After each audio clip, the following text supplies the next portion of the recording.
अस्सलाम वालेकुम दोस्तों, आज अहम मुद्दे पर आपसे चर्चा करूंगा।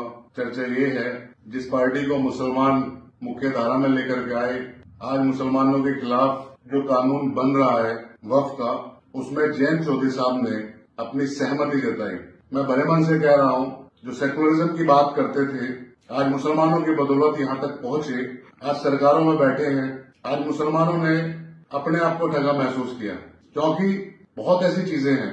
सेकुलरिज्म की बात करना बहुत आसान है, जब वोट का टाइम आएगा बहुत ऐसी पार्टी जो सेकुलरिज्म की बात करते हैं, मुसलमानों की बात करते हैं, लेकिन जब मुसलमानों को जरूरत होती है इनकी, आज मुसलमानों की जरूरत थी इनकी, जो मुसलमानों के खिलाफ ही कानून बन रहा है, तो इनको डिसीजन जो लेना था वो सोच समझ करके डिसीजन लेना था।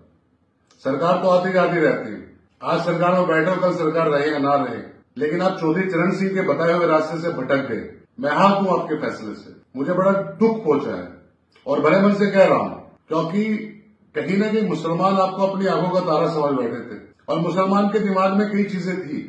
खासतौर से पश्चिम उत्तर प्रदेश के अंदर 10 विधायक बने आपकी पार्टी के, और कोई ऐसी सीट नहीं है जिसपे मुसलमान अच्छा खासा वोट बैंक ना हो, निर्णायक वोट बैंक ना हो, और मुसलमान ने वन साइडेड वोट किया, आपको 10 विधायक बनाए।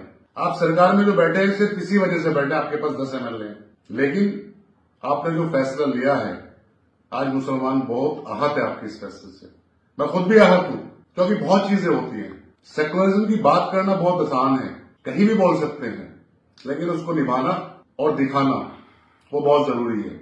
आप जब सेकुलरिज्म की बात करते थे, आज मुसलमानों को जरूरत थी आपकी, इस वक्त मुसलमानों के लिए आपको खड़ा होना था, लेकिन आपने जो फैसला लिया है, आपको अधिकार है, आपके पास ताकत है, लोकसभा में बहुमत भी है आपके पास, आप कुछ भी फैसला ले सकते हैं, लेकिन मैं इस फैसले से सहमत नहीं हूं। कोर्ट है, कोर्ट जाएंगे, लड़ाई लड़ेंगे, लेकिन मैं इस फैसले को स्वीकार नहीं करता। और ऐसे लोग, चाहे वो नीतीश हो, चंद्रबाबू नायडू हो, या चौधरी साहब हो, या पप्पू यादव जैसे लोग हो, जो सेकुलरिज्म की बात करके निर्दलीय इलेक्शन लड़े बिहार के अंदर, और वह 40% मुसलमानों का वोट, और मुसलमानों ने अपना वन साइडेड वोट किया, आज वॉकआउट करके चले गए। मैं सेकुलरिज्म की बात करता हूं, और एक लीडरशिप अगर नेता है तो उनको बात करनी भी चाहिए, लेकिन इस तरीके से धोखा देना ठीक नहीं है। मैं तो यही कहूंगा कि जो ये कानून बना है, मैं इसके खिलाफ हूं। ऐसे कानून नहीं बनने चाहिए हिंदुस्तान के अंदर, क्योंकि इससे कई चीजों पर बहुत फर्क पड़ता है। एक भाईचारा खत्म होता है, उस भाईचारे को हमें नहीं खत्म करना चाहिए। सबसे बड़ी बात यह है कि मैं बड़े मन से आज राष्ट्रीय लोकदल से इस्तीफा देता हूं, पार्टी का प्रदेश महासचिव हूं, और पार्टी के जो सदस्यता है उससे मैं आज इस्तीफा देता हूं। और मैं तो यही कहूंगा, कोई भी ऐसे लोग, कोई भी ऐसी पार्टी हो, चाहे वो बड़ी पार्टी चाहे छोटी पार्टी हो, जो आपके साथ ना खड़े हो, तो आपको उसको छोड़ देना चाहिए, उसके साथ नहीं रहना चाहिए। जब इलेक्शन का टाइम आएगा तो हमें याद कर लिया जाएगा, और जब हम उन लोगों की जरूरत होगी तो हमें छोड़ दिया जाएगा। तो बहुत सेकुलरिज्म की बात करने वाले लोग, तो आने वाले वक्त में इनको कहीं ना कहीं पता भी चलेगा, लोग बताएंगे।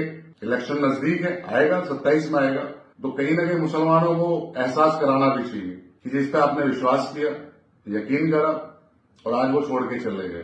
तो मैं तो यही कहूंगा भाई, सेकुलरिज्म की बात करने वाले लोग ऐसा काम ना करें। बहुत बहुत शुक्रिया।